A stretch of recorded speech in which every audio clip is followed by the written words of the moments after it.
zdraví vás Demon 599 u našeho prvního tutoriálu na hru Minecraft.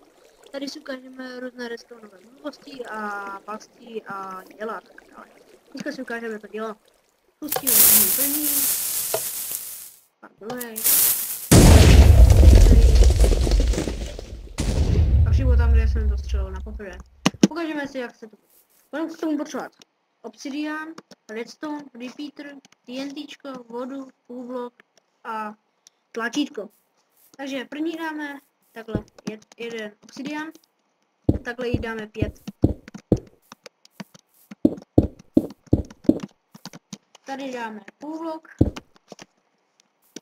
vodu,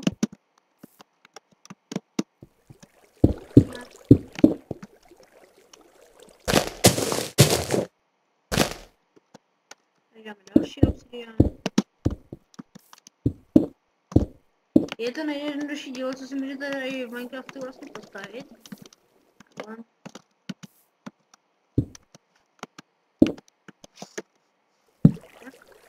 A teď ještě vepředu uděláme takhle 3 kostičky dopředu, takhle. Takhle. Ano, ještě uděláme takhle.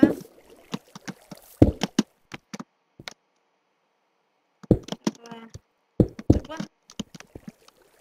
Tady dáme ten repeater. Takhle dáme redstone.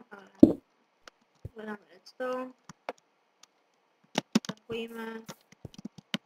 A mělo by to fungovat. První tady tohle. Pak tady tohle. Takže to je konec našeho prvního tutoriálu. Čaute.